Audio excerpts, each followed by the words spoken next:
Happy happy happy Christmas, joyful Christmas. आप सभी को क्रिसमस की हार्दिक शुभकामनाएं।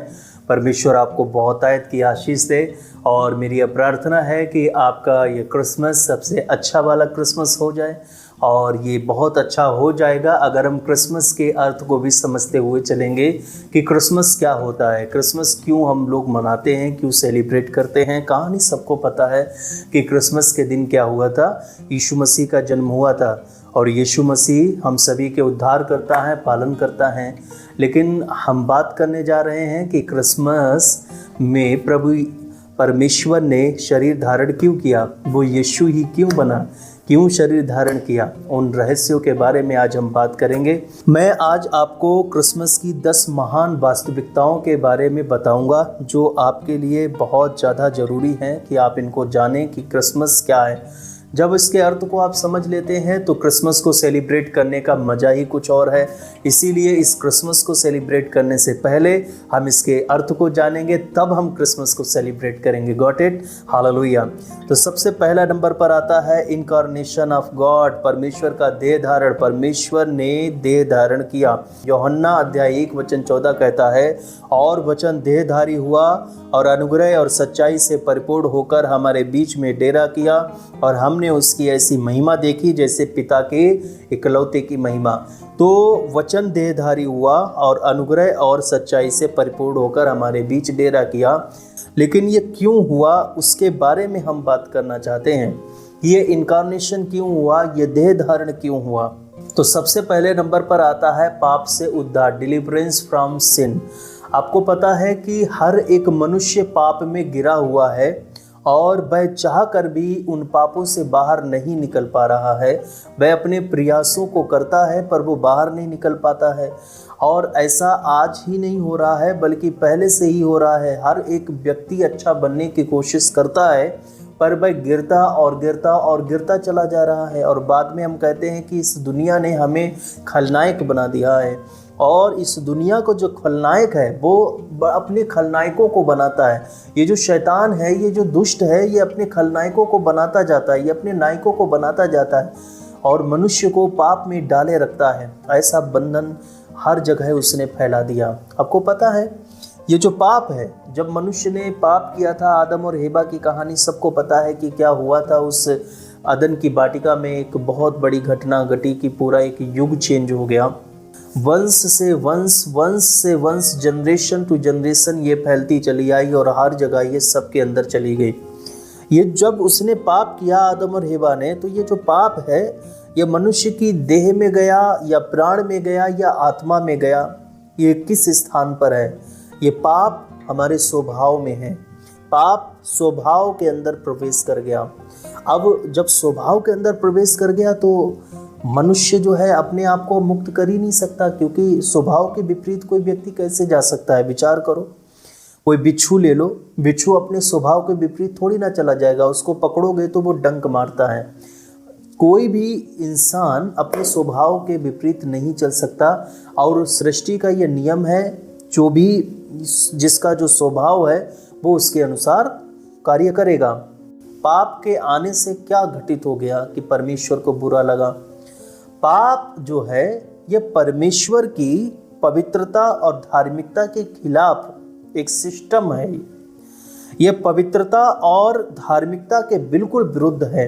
और जो चीज़ परमेश्वर के विरुद्ध है वो परमेश्वर को पसंद नहीं है और ना परमेश्वर चाहते हैं, जो कि सबका मालिक है, जो सब अनंत काल है, वो अनंत काल है। वो पसंद नहीं करता है कि कोई पाप या अपवित्रता लोगों में प्रवेश करे।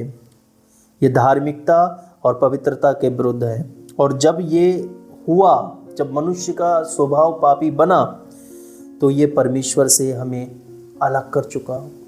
अब जब परमेश्वर से हम अलग हो गए तो हमारी आध्यात्मिक मृत्यु हो गई। यशायाह अध्याय 59 वचन 2 में पढ़ना कि कैसे परमेश्वर हमसे अलग हो गया। और रोमियो 6:23 में लिखा है ना, पाप की मजदूरी मृत्यु है। तो आध्यात्मिक मृत्यु हो गई। हम आध्यात्मिक रूप से मर चुके हैं। और जिसका मृत्यु हो गई है तो वो परमेश्वर के साथ में अब कोई कांटेक्ट नहीं कर सकता है। और जबकि पाप हमारे अंदर है तो हम परमेश्वर के साथ नहीं रह सकते हैं, परमेश्वर हमारे साथ नहीं रह सकता था। ठीक है, अब जब परमेश्वर हमारे साथ नहीं रह सकता तो इस सृष्टि का निर्माण करने की जरूरत क्या थी? अब इस पृथ्वी पर मनुष्यों की क्या जरूरत है? मनुष्य को खत्म करके वो सब कुछ एक नया कर सकता है, बिल्कुल एक नई सृष्टि बना सकता है। विचार करो, जिसने शब्द मात्र से सब कुछ बनाया है, मनुष्य को बनाया, वो इस सब को खत्म करके फिर से बना सकता है, क्योंकि परमेश्वर पापी लोगों के साथ नहीं रह सकता है ना, पाप के साथ में नहीं रह सकता है ना। क्योंकि रोमियो अध्याय 7 वचन 18 कहता है, क्योंकि मैं जानता हूं कि मुझ में अर्थात मेरे शरीर में कोई अच्छी वस्तु वास नहीं करती। इच्छा तो मुझ में है परंतु भले काम मुझसे बन नहीं पड़ते। वचन 20 कहता है, यदि मैं वही करता हूँ जिसकी इच्छा नहीं करता हूँ तो उसका करने वाला मैं न रहा परंतु पाप जो मुझ में बसा हुआ है वो ये काम करता है। आपने देखा होगा, तुम करना कुछ भी चाहते हो पर होता कुछ भी है, तो स्वभाव में पाप है, वो तुमको कुछ भी करवाता है जो तुम नहीं करना चाहते हो। ये बात पौलुस यहाँ पर लिखते हैं। तो इससे ये पता चलता है पाप मनुष्य के स्वभाव में प्रवेश कर चुका है, मनुष्य स्वभाव से पापी बन गया है। अब जब स्वभाव से पापी बन गया है तो वो अपनी मर्जी से कैसे कोई गलत काम छोड़ सकता है? कई भाई बहन कहते हैं कि मैं अपनी मर्जी से शराब छोड़ दूंगा पीना, मेरी जब मर्जी होगी मैं स्वयं छोड़ दूंगा, मैं सिगरेट पीना छोड़ दूंगा, मैं गुटखा खाना छोड़ दूंगा, मैं ये गंदे काम करना छोड़ दूंगा, मैं ये चीज़ें मैं अपनी मर्जी से छोड़ दूंगा। तुम नहीं छोड़ सकते अपनी मर्जी से, क्योंकि स्वभाव पापी है ना। अपनी मर्जी से नहीं छोड़ सकते हो जब तक तुम समर्पण ना दो, जब तक तुम्हारी कोई मदद ना हो। किससे समर्पण दोगे? कोई है ही नहीं समर्पण के लिए, किसको दोगे? परमेश्वर से अलग हो गए हो, तुम कैसे कह सकते हो कि परमेश्वर मेरी मदद करे? कुछ नहीं था। लेकिन परमेश्वर तुम्हें नष्ट नहीं कर रहा है, वो तुमसे प्रेम कर रहा है। हालेलुया। वो चाहता तो सब कुछ नष्ट करके, सब कुछ खत्म करके एक नई सृष्टि फिर से बना सकते थे जिसमें पाप नहीं हो। लेकिन पता है, वो जो बनाते हैं उससे वो प्रेम करते हैं। उसने तुम्हें अपने हाथों से बनाया है, सब कुछ उसने अपने शब्द मात्र से बनाया, पर मनुष्य को अपने हाथों से बनाया है। इसीलिए वो तुमसे प्रेम करते हैं और इस प्रेम के चक्कर में वो तुमको नष्ट नहीं कर रहे हैं। और नष्ट नहीं कर रहे हैं तो परमेश्वर एक रास्ता निकालते, एक योजना बनाते हैं कि इस पाप को खत्म करने के लिए हमें एक बिल्कुल पवित्र निर्दोष देह चाहिए, निर्दोष लहू चाहिए, निर्दोष आत्मा चाहिए, जिसमें कोई पाप ना हो, जिसमें कोई गलती ना हो, जिसका स्वभाव पापी ना हो। सारे मनुष्यों का स्वभाव पापी है और आदम से लेकर इस पूरी पीढ़ी जितनी भी आई है, पीढ़ी से पीढ़ी में ये स्वभाव फैलता गया है। और जो भी मनुष्यों के संभोग से जो भी जन्म हुए हैं वो सब पापी हैं। जब ये सब कुछ पापी है, जब सब कुछ ये सब, तो उनमें से तो कोई पवित्र लहू वाला, पवित्र देह वाला और पवित्र स्वभाव वाला तो नहीं मिलेगा। जब सब एक ही माता पिता की संतान है, आदम और हेवा की संतान है, तो फिर कैसे करके कोई पवित्र मिल सकता है? नहीं मिल सकता। इस पृथ्वी पर तो कोई नहीं है। तो कैसे करके परमेश्वर की योजना पूरी हो? तो उसके लिए वो देह धारण करते हैं। वो कहते हैं कि मैं स्वयं इनके लिए जाता हूँ, मैं स्वयं अवतरित होता हूँ और शब्द देह धारण करता है। हालेलुया। यीशु इस दुनिया में आते हैं। माता मरियम के साथ कोई भी किसी भी प्रकार का किसी पुरुष के साथ में कोई रिलेशन नहीं हुआ। यह परमेश्वर की एक बड़ी कृपा हुई है। बाइबल कहती है कि एक कुंवारी गर्भवती हुई है। हालेलुया। परमेश्वर की सामर्थ्य से, परमेश्वर की छाया से माता मरियम गर्भवती हुई और यीशु का जन्म होता है। अब जब मनुष्य का कोई टच नहीं है, कोई रिलेशन नहीं है, मनुष्य, इसमें पुरुष का कोई अर्थ, कोई मतलब नहीं है, यूसुफ का कोई मतलब नहीं है, यहाँ पर पवित्र परमेश्वर का ही है। तो जब कोई किसी प्रकार का रिलेशन नहीं हुआ पुरुष के साथ में, तो ये जो व्यक्ति पैदा हुआ है ये स्वभाव से पापी अब नहीं है, क्योंकि यह आदम और हेवा के द्वारा पैदा नहीं हुआ। ये स्वभाव से पापी नहीं है। बाइबल कहती है इसका पवित्र लहू है, इसकी आत्मा बहुत पवित्र है। ये है यीशु, ये है देह धारण।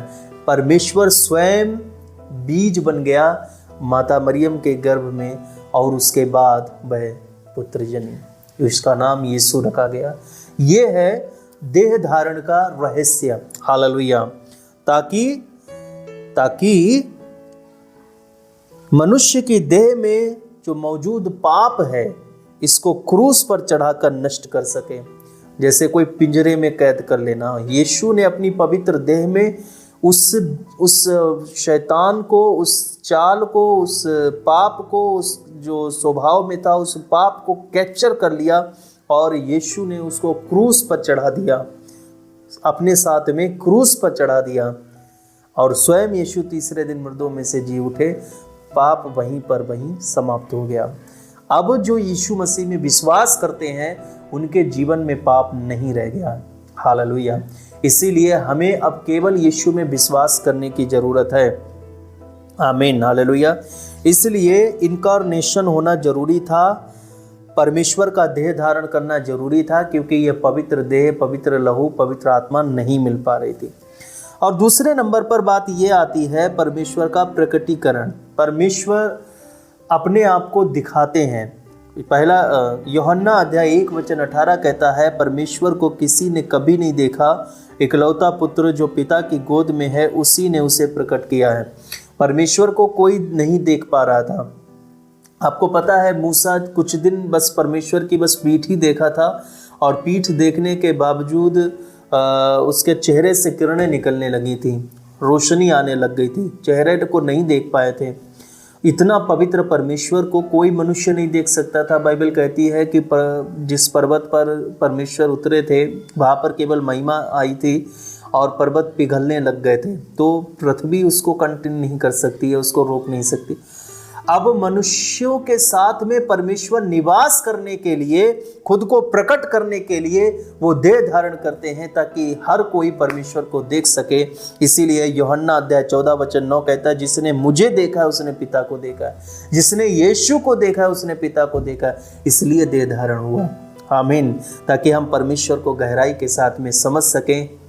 हालेलुया। परमेश्वर स्वयं मनुष्यों के साथ रह रहे हैं। तीसरा नंबर, रिलेशनशिप विद ह्यूमैनिटी या ह्यूमन। यीशु ने हमारी कमजोरियों और संघर्षों को अनुभव किया और हमारे साथ सहानुभूति उसने रखी। वो सब कुछ जानता है कि एक मनुष्य क्या सहता है। हम लोग कहते हैं ना कि परमेश्वर तो आसमान पे बैठा है, अब वो मनुष्यों के दुखों को तो जानता नहीं है। अब जिनके पास यीशु नहीं है तो वो ऐसे ही शब्द बोलेंगे कि उसको क्या पता उस ऊपर वाले को कि कैसे मनुष्य इस पीड़ा में गुजर रहा है। वो भूल जाते हैं कि यीशु है जो कि सच्चा परमेश्वर है, वो तुम्हारे दुखों को जानता है, तुम्हारी तकलीफ़ों को जानता है। उसको पता है कि तुम किन समस्याओं से, किन परिस्थितियों से गुजर रहे हैं, कैसे करके तुम खा पी रहे हो, क्या तुम सह रहे हो, सब कुछ उसको पता है। वो परमेश्वर है। हालेलुया। और इसीलिए इब्रानियों अध्याय 4:15 कहता है, क्योंकि हमारा ऐसा महायाजक नहीं जो हमारी निर्बलताओं में हमारे साथ दुखी ना हो सके, वरन वह सब बातों में हमारे समान परखा तो गया तो भी निष्पाप निकला। वह निष्पाप है। आमीन। हालेलुया। वो हमारे साथ सहानुभूति रखता है। तो जब हमारे पास साथ कोई सहानुभूति रखता है और वो परमेश्वर भी है और वो हमारी सारी बातों को सुनता है और वो हमें समझता है, तो हम उसके पास जाएंगे, हम उससे बातें करेंगे। इसीलिए वचन 16 कहता है, इसलिए आओ हम अनुग्रह के सिंहासन के निकट या बांध कर चलें। अनुग्रह का सिंहासन कौन है? यीशु मसीह। उसके निकट या बांध कर चलें कि हम पर दया हो और वह अनुग्रह पाएं जो आवश्यकता के समय हमारी सहायता करे। इसीलिए देह धारण हुआ। और लास्ट पॉइंट कि परमेश्वर का देह धारण क्यों हुआ? एक नए युग की शुरुआत हुई। आपको मैंने बताया था ना, मनुष्य स्वभाव से पापी है। अब जब यीशु मसीह आए तो इस दुनिया को दो भागों में बंटना पड़ गया। अब वो ईसा पूर्व और इधर ईसवी चल रहा है। यीशु वो बीच का मध्यस्थ है। एक नए युग की शुरुआत हो गई कि अब से जो स्वभाव से पापी मनुष्य है वो यीशु पर भरोसा करेगा कि यीशु के साथ में वो मिला रहेगा और स्वर्ग राज्य वो पाएगा। अब यीशु उसको स्वर्ग ले जाएगा। यीशु की जिम्मेदारी है कि वह परमेश्वर के साथ में मेल कराएगा। परमेश्वर के साथ उसने मेल कराया। यीशु एक ऐसा मीडिएटर बने कि हम परमेश्वर से अब मेल मिलाप कर सकते हैं। हालेलुया। पहले का व्यक्ति परमेश्वर के साथ मेल मिलाप नहीं कर सकता था, लेकिन अब का व्यक्ति परमेश्वर के साथ मेल मिलाप कर रहा है। इसका मतलब एक नए युग की शुरुआत हो गई, इसीलिए देह धारण हुआ। यह देह धारण इतना इंपॉर्टेंट है। हालेलुया। इसके बाद दूसरा भेद, ये जो क्रिसमस है ये भविष्यवाणियों की पूर्ति है। जो भी यीशु के बारे में कहा गया वो सब पूरी हुई। परमेश्वर ने अपने वादों को पूरा किया। पुराने समय में कोई परमेश्वर से मेल मिलाप नहीं कर पा रहा था, लेकिन परमेश्वर उनसे वादे कर रहे थे कि मैं तुम सबको छुड़ाऊंगा, मैं तुमसे प्रेम करता हूं।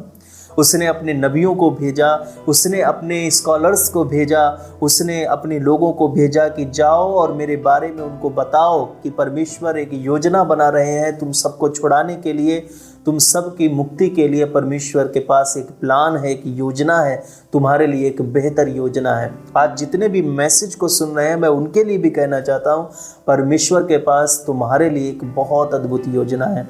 हालेलुया। यशायाह अध्याय 7 वचन 14 में एक कुंवारी गर्भवती होगी उसके बारे में बताया गया और यह पूरा हो गया। मीका अध्याय 5 वचन 2 में कहा गया है कि मसीह का जन्म बैतलहम में होगा, जो कि बहुत पहले भविष्यवाणी हुई थी और वही हुआ। यीशु का जन्म बैतलहम में हुआ, एक कुंवारी गर्भवती से हुआ। और यशायाह अध्याय 9 वचन 6 में लिखा कि मसीह एक शक्तिशाली राजा होगा, चूंकि वह राजा भी है एक शक्तिशाली। और यशायाह 53 कहता है कि मसीह एक सेवक होगा, मानवता के पापों के लिए मरेगा। और हम सब जानते हैं कि कहानी क्या है, कैसे यीशु ने हमारे लिए अपने प्राणों को अर्पित किया। हालेलुया। कैसे उसने हमारे लिए कोड़े खाए, कैसे उसने सूली के दर्द को सहा। तो जब ये भविष्यवाणियां पूरी हुई जो परमेश्वर ने वादे किए हैं, तो तुम्हारे विषय में जो वादे बाइबल में लिखे हुए हैं वो भी परमेश्वर पूरा करेगा। ये इस बात का प्रूफ है, इसलिए तुमको क्रिसमस मनाना है कि परमेश्वर अपने वादों को पूरा करेगा। आज के दिन हम ये याद करेंगे कि परमेश्वर ने जब यीशु के विषय में अपने वादों को निभाया तो वो मेरे विषय में भी निभाएगा।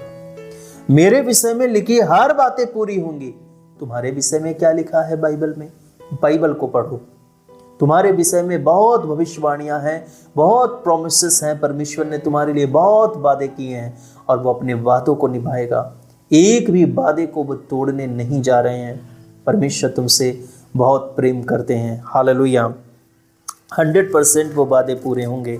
और तीसरे नंबर पर आता है तीसरा भेद, तीसरी वास्तविकता क्रिसमस की, उद्धारकर्ता का आगमन। तुम्हारे लिए एक उद्धारकर्ता का जन्म हुआ है। उन स्वर्गदूतों ने उन चरवाहों को एक शुभ संदेश सुनाया। लूका अध्याय 2 वचन 11 में लिखा, आज दाऊद के नगर में तुम्हारे लिए एक उद्धारकर्ता जन्मा है। किसका जन्म हुआ? उद्धारकर्ता। उद्धारकर्ता।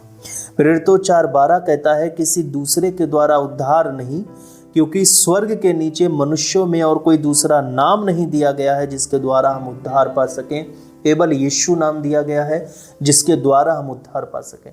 वो उद्धार करता है और कोई नाम आसमान के नीचे है ही नहीं जिसमें किसी और के नाम से उद्धार हो। नो, आप श्योरिटी नहीं है, श्योरिटी नहीं मिलेगी कि आपको उद्धार मिल गया है। यीशु के नाम में उद्धार है, वो उद्धार करता है। प्रेरितों अध्याय 16 वचन 31 कहता है, उद्धार मिलने के लिए प्रभु यीशु मसीह पर विश्वास कर तो तू और तेरा घराना उद्धार पाएगा। तुम अपने परिवार के साथ में प्रभु यीशु में विश्वास करो, तुम और तुम्हारा घराना उद्धार पाएगा। हालेलुया। यह उद्धार क्या है जिसको हमें पाना है? कोई कह दे कि मुझे उद्धार पाने की जरूरत ही नहीं है, मैं यीशु के लिए क्यों आऊं, मैं यीशु में क्यों विश्वास करूं, मुझे उद्धार की जरूरत नहीं। मैं आपको बताऊं उद्धार क्या होता है। उद्धार पापों का परिणाम जो आने वाला है उससे बचना होता है उद्धार। आपने कोई गलती की है, आपको पता है कि मुझसे एक बहुत बड़ी गलती हुई है और आपको ये भी पता है कि इसका परिणाम क्या होगा, इसका परिणाम गंभीर हो सकता है। कोई भी मिस्टेक तुमसे हो जाए उसका परिणाम गंभीर हो सकता है, तुम्हें खूब पता है। लेकिन अगर कोई बीच में ऐसा कोई आ जाए, ऐसा कोई मोड़ आ जाए, ऐसा कोई हो जो तुम्हारी मदद करे और उस परिणाम को बदल दे, या वो परिणाम आए ही ना जो परिणाम आने को होना था, तुमको पता है स्वाभाविक रूप से जो परिणाम होना था वो आए ही ना, तो तुम्हारे लिए एक मिरेकल होगा, तुम्हारे लिए एक चमत्कार होगा, तो वो तुम्हारे लिए उद्धार का एक काम बनेगा कि ये परिणाम हुआ ही नहीं। और जो तुम पाप करते आए हो, अपने परमेश्वर से इतने सालों से तुम दूर रहे हो और अब भी तुम स्वीकार नहीं कर रहे हो कि यीशु ही परमेश्वर है, अब भी तुम सच्चे परमेश्वर, इकलौते परमेश्वर जो किसी मूर्ति में निवास नहीं करता है, जो किसी मछली में निवास नहीं करता है, किसी टेबल में, किसी पंखे में या इधर उधर के आर्टिकल्स में निवास नहीं करता है, किसी लॉकेट में निवास नहीं करता है, वो परमेश्वर से तुमने दूरी बना कर रखी है इतने सालों और तुम पाप पर पाप करते रहे, अन्य देवताओं को पूजते रहे जो कि देवता हैं ही नहीं, और उनके पास खुद उनकी हिस्ट्री गलत सलत है। कोई कहीं से पैदा हो रहा है, कोई कहीं से पैदा हो रहा है, कोई कहीं से पैदा हो रहा है ना। तो जिनकी हिस्ट्री गलत है, तुम उसमें उनको पूजते चले आए हो, घृणित देवताओं को पूजते चले आए हो, तो फिर अब तुम जो परिणाम तुम्हें मिलना था उसको तुम कैसे रोकोगे?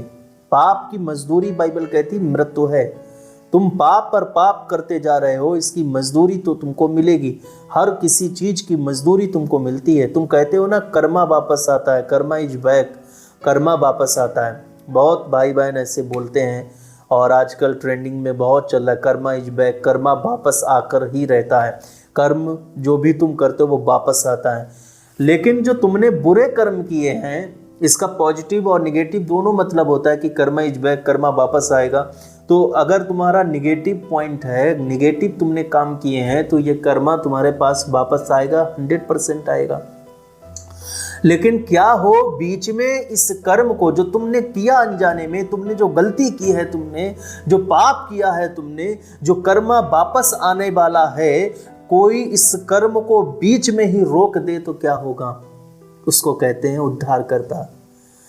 जो तुम पाप कर चुके हो उसका परिणाम ही बदल दे, उसको कहते हैं उद्धार करता। यीशु उस परिणाम को तुम पर दोबारा आने नहीं देंगे। जो तुमने अनजाने में पाप किया, गलतियां की, तुमने चाहे कुछ भी पाप की क्यों ना किया हो, यीशु तुमको क्षमा करने के लिए तैयार है। वो तुमको एक नया जीवन देने के लिए तैयार है। इसलिए यीशु में विश्वास करना है। उद्धारकर्ता का आगमन हुआ है। उद्धार कर्मों से मिलता ही नहीं है। अगर तुम सोचो कि मैं भले काम करके उद्धार कर लूंगा, अपना उद्धार करवा लूंगा, कोई भी मनुष्य भले काम करके उद्धार नहीं कर सकता। उद्धार पता है क्या है? कर्म के अनुसार नहीं चलता उद्धार। उद्धार है अनुग्रह से।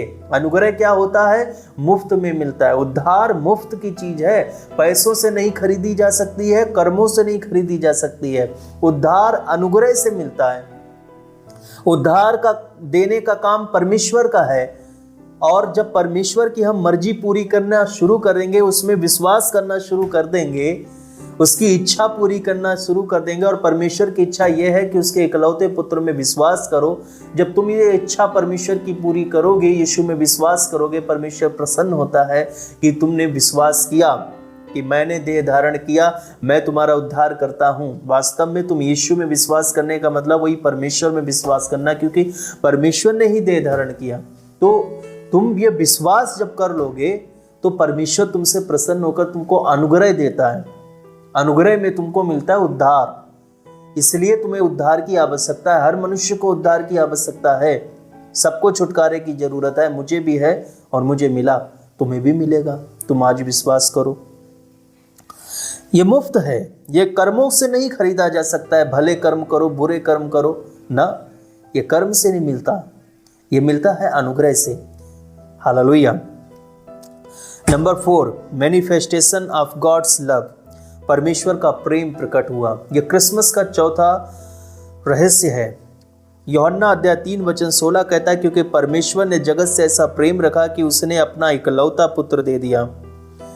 उसने ऐसा प्रेम रखा कि उसने अपना इकलौता पुत्र दे दिया। और मनुष्यों ने जो चाहा वो किया यीशु के साथ में। आज भी मनुष्य जो चाहे वो करते हैं हम सबके साथ में। जब चाहे चर्च तोड़ दिया, जब चाहे हुड़दंग कर दिया, कहीं कुछ भी कर दिया। हम सबके अंदर एक प्रेम है, हम सबको एक प्रेम मिला हुआ है, परमेश्वर का आनंद मिला हुआ है, परमेश्वर का प्रेम हमारे साथ में, इसको कोई अलग नहीं कर सकता है। हालेलुया। परमेश्वर ने हमसे प्रेम किया है और परमेश्वर का प्रेम निस्वार्थ है, कोई स्वार्थ नहीं है। वह बस इतना ही चाहता है कि हम उसमें विश्वास रखते रहें। हालेलुया, कि मैं हूँ, परमेश्वर है, यीशु सब कुछ है, हम उससे बस प्रेम करते रहें। परमेश्वर हमसे प्रेम कर रहा है, हम उससे प्रेम करते रहें। अगर किसी के मन में ये सवाल आया होगा कि जब कर्मों से उद्धार नहीं मिलता है तो फिर कर्म चाहे हम बुरे करें, कितना भी गंदे पाप करें, तो फिर उद्धार तो हमको यीशु में विश्वास करके मिलेगा ही। जब तुम यीशु में विश्वास करोगे ना, जैसे ही यीशु के पास आओगे ना और तुमने यीशु से प्रार्थना करना शुरू कर दिया, अपना समर्पण प्रभु को देना शुरू कर दिया, तुम पाप कर ही नहीं सकते, तुम कोई भी गलत काम कर ही नहीं सकते हो। नो, तुम नहीं कर पाओगे। तुम अगर यीशु से प्रेम करोगे ना तो बाइबल कहती है तुम मेरी आज्ञाओं को भी मानोगे, और जब तुम आज्ञाओं को मानोगे यीशु की, आप पाप नहीं कर सकते हैं। ठीक है, पाप नहीं रहता। और कोई भी किसी से भी कोई पाप हुआ, गलती हुई, परमेश्वर क्षमा भी करता है, वो क्षमा करने वाला परमेश्वर है। हालेलुया। क्योंकि मनुष्य पाप बार बार करेगा ही करेगा और उसको ऐसा चाहिए जो उसके पापों को क्षमा करे, और वो है परमेश्वर, प्रभु यीशु। वो तुम्हारे पापों को क्षमा करेगा। इसीलिए 5वां रहस्य है क्रिसमस मनाने का, वो है पापों की क्षमा। ये यीशु का जन्म वास्तव में पापों की क्षमा ही है। मत्ती अध्याय 1:21 कहता है, वह पुत्र जनेगी और तू उसका नाम यीशु रखना, क्योंकि वह अपने लोगों का उनके पापों से उद्धार करेगा। और मैंने अभी आपको बताया था ना, शुरुआत में मैंने बोला था पापों से उद्धार, डिलीवरेंस फ्रॉम सिन, वही वाला पॉइंट यहाँ पर आता है। और ये 1 यूहन्ना अध्याय 1:9, यदि हम अपने पापों को मान लें तो वह हमारे पापों को क्षमा करने और हमें सब अधर्म से शुद्ध करने में विश्वास योग्य और धर्मी है। अब सोचो, जिसकी वजह से हमारा रिश्ता परमेश्वर से दूर हो गया था, अभी हम लोग मान रहे हैं अपने पापों के लिए कि हमने गलती की है, आज से मैं प्रभु तुझ में विश्वास करता हूँ, हमने तेरी उपेक्षा की है, हमने तेरा मजाक बनाया है, हमने बहुत ज़्यादा सताव किया है, लेकिन आज से केवल और केवल मैं तेरे साथ हूँ परमेश्वर, तुझ में विश्वास करता हूँ। तो बाइबल कहती है जैसे ही तुम अपने सारे पापों को परमेश्वर के सामने मान लोगे और उन्हें छोड़ने के लिए निश्चय करोगे, कहना कि परमेश्वर तू मेरी सहायता करना, क्योंकि मनुष्य तो स्वभाव से ही पापी है, लेकिन प्रभु तू मेरे स्वभाव को बदल दे। और परमेश्वर से प्रार्थना करोगे, अपना समर्पण दे दो। जब तुम समर्पण दे दोगे तो स्वभाव का भी समर्पण हो जाएगा और फिर सब कुछ बदलना शुरू हो जाएगा। क्रूस पर लहू बहाकर पापों को क्षमा करने के लिए यीशु का जन्म हुआ, इसलिए तुम उसमें विश्वास करो और यीशु में विश्वास करो और पश्चाताप करो। और जिसने तुम्हारे सारे अधर्म, तुम्हारे सारे पाप क्षमा कर दिए हैं, तो परमेश्वर का अब तुम्हारे साथ रहने में क्या ऐतराज। तुम परमेश्वर के साथ रहो, परमेश्वर तुम्हारे साथ रहेगा, परमेश्वर और तुम्हारा मेल मिलाप हो गया। तो यीशु के माध्यम से अब हम परमेश्वर से बातचीत कर सकते हैं। अब हम बातचीत कर सकते हैं। हम लोगों में कोई मंत्र नहीं है, हम लोगों में कोई तंत्र नहीं है, हम लोगों में क्या है, परमेश्वर से बातचीत है।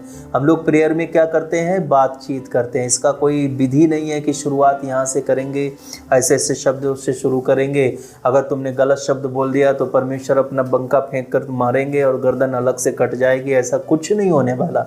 परमेश्वर से हम बातचीत करते हैं। प्रेयर एक बातचीत है परमेश्वर के साथ में। हालेलुया।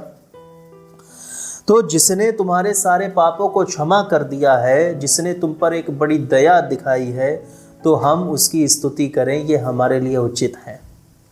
अब परमेश्वर हमारे साथ है, हम उसकी स्तुति करें, यह हमारे लिए उचित है। छठा सबसे बड़ा रहस्य, अनंत जीवन का उपहार। यूहन्ना अध्याय 3:36 कहता है, जो पुत्र पर विश्वास करता है अनंत जीवन उसका है, परंतु जो पुत्र की नहीं मानता वह जीवन को नहीं देखेगा, परंतु परमेश्वर का क्रोध उस पर रहता है।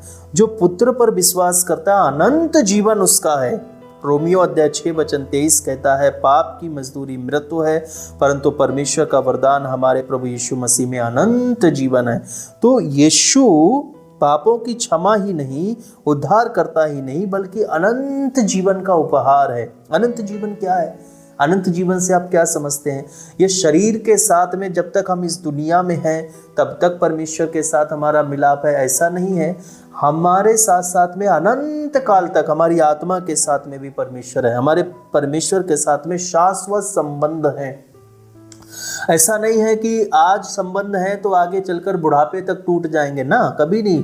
हम जब यीशु को अपना समर्पण दे देते हैं हमारा संबंध कभी नहीं टूटता। अनंत जीवन का मतलब ही यही होता है कि हम शाश्वत समय तक परमेश्वर के साथ रहेंगे।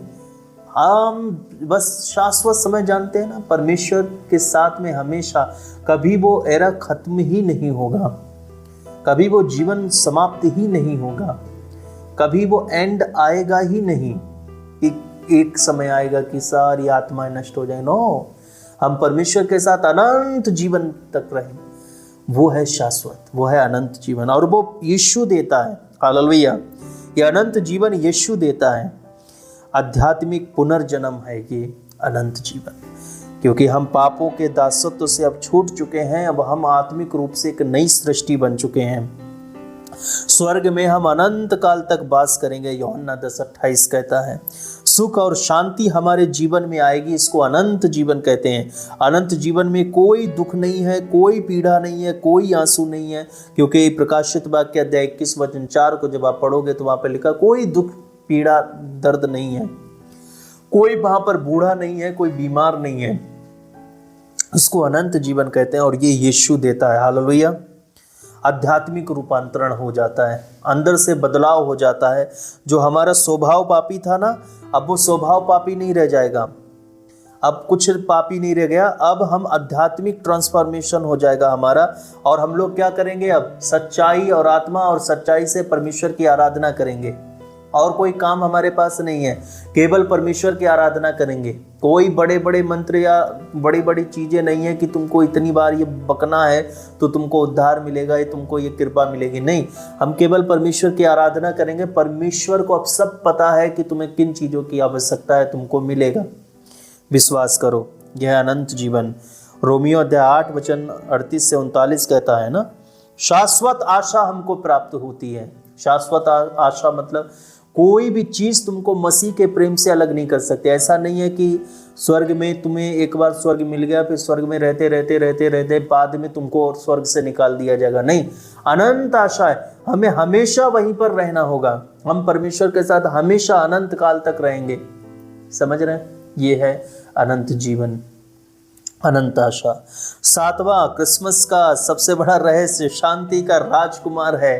अगर आप यीशु को अपने जीवन में स्वीकार करते हैं, वो आपके जीवन में शांति को लेकर आते हैं, आपकी आत्मा में शांति को लेकर आते हैं, आपके परिवार में शांति को लेकर आते हैं। अगर आप बेचैन हैं, यीशु में विश्वास करो, उसे अपना समर्पण कर दो और देखो वो कैसी शांति, शाश्वत शांति तुम्हारे भीतर लेकर आते हैं। हालेलुया। वो शांति का राजकुमार है। यशायाह अध्याय 9:6 कहता है, क्योंकि हमारे लिए एक बालक उत्पन्न हुआ है, हमें एक पुत्र दिया गया है, और प्रभुता उसके कांधे पर होगी, और उसका नाम अद्भुत, युक्ति करने वाला, पराक्रमी परमेश्वर, अनंत काल का पिता और शांति का राजकुमार रखा जाएगा। वो शांति का राजकुमार है, उसके पास शांति इतनी है कि कभी घटेगी नहीं। वो तुमको शांति देगा। जब भी तुम बेचैन हो, जब भी परेशान हो, यीशु के पास जाओ, वो तुमको शांति देंगे। हालेलुया। वो शांत जल के पास तुमको चराते हैं। 8वां रहस्य, एग्जाम्पल ऑफ ह्यूमिलिटी, विनम्रता का उदाहरण है यीशु। यह है क्रिसमस, विनम्रता का उदाहरण। फिलिप्पियों अध्याय 2:8 में लिखा, उसने अपने आप को दीन किया और आज्ञाकारी रहा।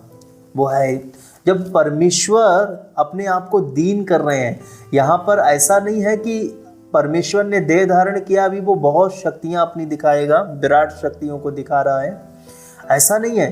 वो दीनता पूर्वक अपने जीवन को जी रहा है। हालेलुया। वो दीनता पूर्वक अपने जीवन को जी रहा है और लोगों को सिखा रहा है कि हर मनुष्य को इस प्रकार जीवन जीना है, एक दूसरे की मदद करना है, एक दूसरे के लिए प्रार्थना करना है, एक दूसरे को साथ लेकर चलना है। ये यीशु सिखाते हैं। वो एक एग्जाम्पल है हमारे लिए, विनम्रता का एग्जाम्पल है, सबसे बेस्ट एग्जाम्पल है, और हम उसकी बात उसके पीछे पीछे चलेंगे। हालेलुया।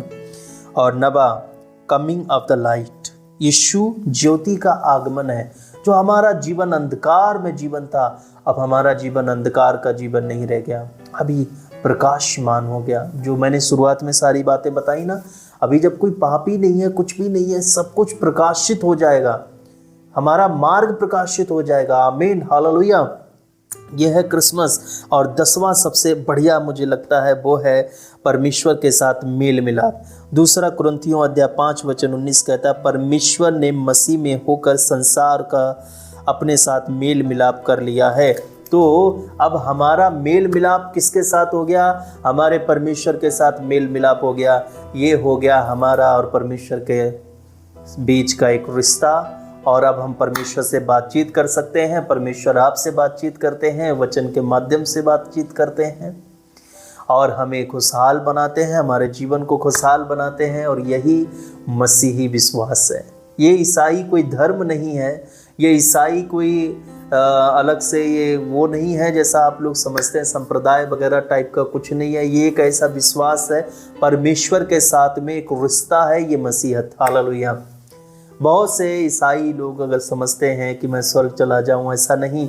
जो यीशु में विश्वास नहीं करते, प्रेम नहीं करते हैं, चाहे फिर वो उसकी रिलीजियस सर्टिफिकेट पर कोई भी रिलीजन क्यों ना लिखा हो, उसको स्वर्ग नहीं मिलेगा। ये अनुग्रह है, मैंने बताया ना, अनुग्रह है। चाहे वो किसी भी धर्म का व्यक्ति क्यों ना हो, परमेश्वर जात धर्म थोड़ी ना देख रहा है, परमेश्वर तो एक ही है, उसकी तो सब है। अभी जो उसके पास आएगा, चाहे वो किसी भी धर्म का हो, हिंदू हो, मुस्लिम हो, सिख हो, ईसाई हो, पारसी हो, कोई भी हो, यीशु के पास आओ, उससे अपना जीवन दोगे तो वो तुम्हें अनंत जीवन दे देगा। उसे अपना जीवन दो, वो तुमको अनंत जीवन देगा, वो तुम्हें अनंत शांति से भर देगा। और मैंने जितनी बातें बताई ये सब कुछ तुम्हारे लिए हैं, ऐसा नहीं है कि केवल ईसाई के लिए है, ठीक है। ये ईसाई का परमेश्वर नहीं है, ये ईसाई वाला परमेश्वर नहीं है। ये सच्चा वो परमेश्वर है जो इकलौता परमेश्वर है, जिसने मनुष्यों से प्रेम किया, जिसने तुमसे प्रेम किया, उसने मुझसे प्रेम किया, हम सबसे प्रेम किया। ये है आज के क्रिसमस का संदेश। अपने मित्रों के साथ में शेयर करो, उनको बताओ, डरो मत, ये ईसाई नहीं बन रहे हो, ये है एक मनुष्य बन रहे हो जिसका संबंध परमेश्वर के साथ है। अब तुम एक पापी व्यक्ति नहीं हो, तुम्हारा जीवन बदल गया है। हालेलुया। परमेश्वर आपके साथ हो। मेरे प्रभु, मैं तेरी स्तुति करता हूँ आज के संदेश के लिए, अद्भुत मैसेज के लिए। मैं तेरी आराधना करता हूँ जो अपने बच्चों को तूने सिखाया है। मेरे खुदाबंद परमेश्वर, आशीष दीजिए कि जो इन्होंने सीखा दूसरों के साथ में शेयर कर सके, और ये आनंद, ये क्रिसमस, ये आनंद इनको प्राप्त हो, ये आनंद इनसे कभी दूर ना हो। प्रभु, ये शाश्वत आशा, शाश्वत आनंद, ये हमेशा इनके साथ बना रहे। हर परिस्थिति में तू इनके साथ खड़ा रहे और इनको विश्वास दिलाता रहे कि मैं तेरे साथ हूँ, मैं परमेश्वर तेरे साथ हूँ, मैं यीशु संसार के अंत तक सदा तुम्हारे साथ हूँ। ये विश्वास प्रभु तू इन्हें दिलाता रहे और ये तेरे साथ चलते रहें, तेरी उपस्थिति में चलते फिरते रहें और आशीषित होते रहें। दिन पर दिन ये आशीषित होते रहें, आशीष से आशीष प्राप्त करते रहें। हमारे परमेश्वर की महिमा के लिए प्रभु यीशु के नाम में मैं इस प्रार्थना को मांगता हूँ। आमीन और आमीन। हालेलुया। अब ये समय है परमेश्वर के राज्य के लिए बीज बोने का। अपना सबसे बेस्ट बीज परमेश्वर के राज्य के लिए, इस सुसमाचार के लिए स्क्रीन पर दिए गई जानकारी पर भेजें। हालेलुया। आप सभी जानते हैं बीज के बारे में, मैं पहले भी बता चुका हूं कि यह परमेश्वर की एक आज्ञा है, परमेश्वर के प्रति हमारा एक प्रेम है कि संदेश जो मैंने सुना है ये दूसरे लोग भी सुनेंगे।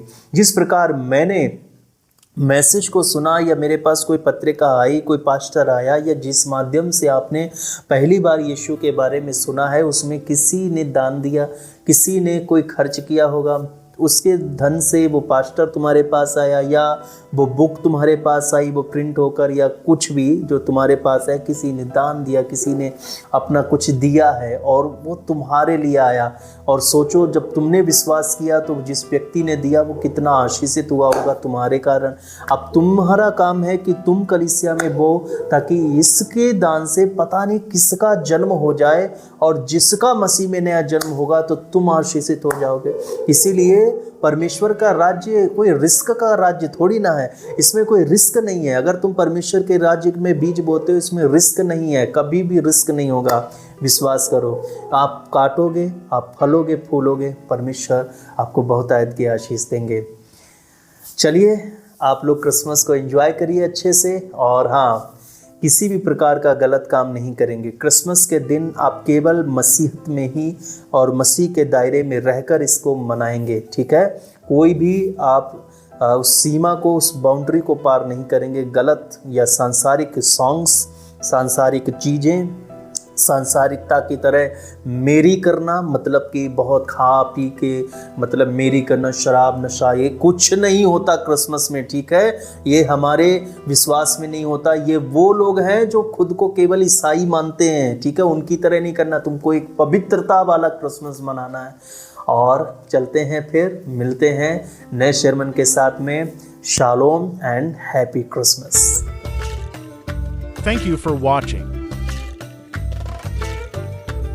If you want to listen to more teachings of Pastor Abhinav Singh John, then subscribe to our YouTube channel.